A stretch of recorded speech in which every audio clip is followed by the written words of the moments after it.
Overseas Pakistani मुल्क की मौजूदा सूरत हाल से परेशान है। इमरान खान को वापस हुकूमत में लाए जाए। स्पेन, स्विट्जरलैंड और जापान में मुकीम पाकिस्तानियों ने मुतालबा कर दिया।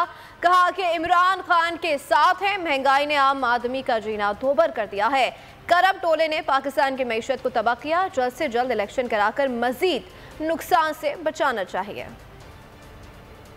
पाकिस्तान की जो मौजूदा सूरत हाल है उसको मद्देनज़र रखते हुए पाकिस्तान में इस वक्त जल्द अज जल्द आम इंतखाबात जो है वो होने चाहिए और हमारा ये मुतालबा है कि जल्द अज जल्द आम इंतखाबात का पाकिस्तान के अंदर ऐलान किया जाए। इमरान खान को नाअहल करने की कोशिश की जा रही है या इमरान खान को माइनस करने की कोशिश की जा रही है पाकिस्तानी सियासत से, तो ये हम किसी सूरत कबूल नहीं करेंगे। पिछले 7-8 महीनों में हुकूमत की जो अवाम मुखालिफ पॉलिसियाँ हैं से एक बात तो वाज़ेह है कि खान साहब इस मुल्क के निजात दहिंदा है। इमरान खान इस मुल्क की तकदीर बदल देगा और 2023 में इंशाल्लाह वज़ीर आज़म वही होगा।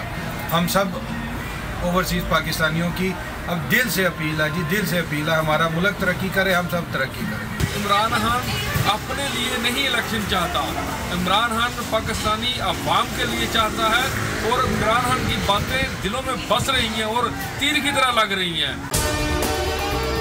अगर आपको हमारी ये वीडियो पसंद आई है तो लाइक पर क्लिक कीजिए। 2022 बहुत सारे तोहफे भी देके गया पाकिस्तान की आवाम को। पाकिस्तान की आवाम को एक तोहफा ये दिया कि आवाम को पता चल गया कि पाकिस्तान का मीडिया क्या है। हक और सच का सफर साल 2022 में बोल रहा नंबर 1। हमने बहुत सारे शोज और ट्रांसमिशंस की, पूरा साल मुसलसल जदोजहद में निकल गया कि ये वोट ऑफ कॉन्फिडेंस के पीछे कौन लोग थे। तोड़े रेटिंग के सभी रिकॉर्ड। सोशल मीडिया पर भी सबसे ज्यादा तेजी से 2.4 बिलियन व्यूज का संगे मील अबूर किया।